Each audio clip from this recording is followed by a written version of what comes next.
Hello class, welcome to my lesson on Poetic Meter. So I think we first have to start with the question of what is meter.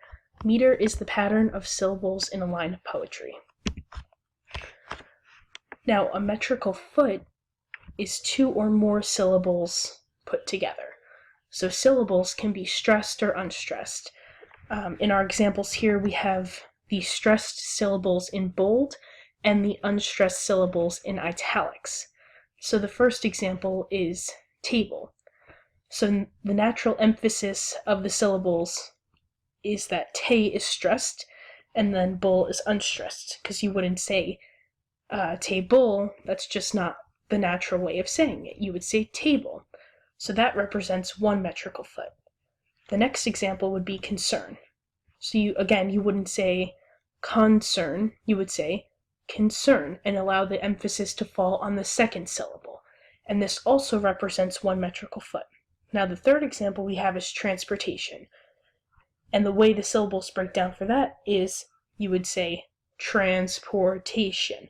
So as you can see, we have the first and third syllables stressed and the second and fourth syllables unstressed. So what are the different types of feet in poetry? Well, there are several different types of feet, but today I'm just going to go over the ones that are most common. It really all depends on the pattern of stressed and unstressed syllables. So in our first example, we go back to table. We have table. The first syllable is stressed and the second syllable is unstressed. So this would be an example of a trochaic foot of poetry. The second example for this that we have is concern. So we have concern. So the first syllable, again, is unstressed and the second syllable is stressed, and that is an example of an iambic foot of poetry.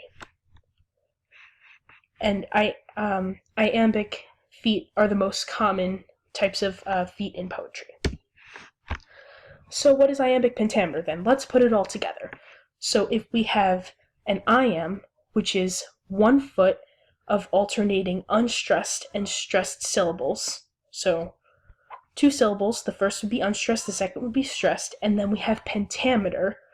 So in total, we have one line of poetry with 5 feet of alternating unstressed and stressed syllables. So in total, the entire line has 10 syllables. So for our example here, we have Sonnet 18 by William Shakespeare. And as you can see, the pink syllables are stressed and the orange syllables are unstressed. Each foot of poetry is marked by the yellow divider. So for our first line, shall I compare thee to a summer's day?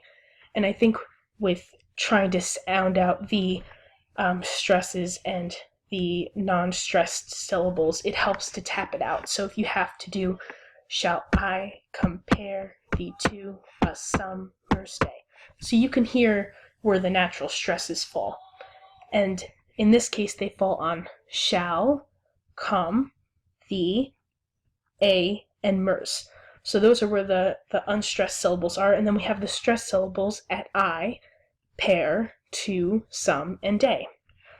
And this continues throughout the first 4 lines of this sonnet.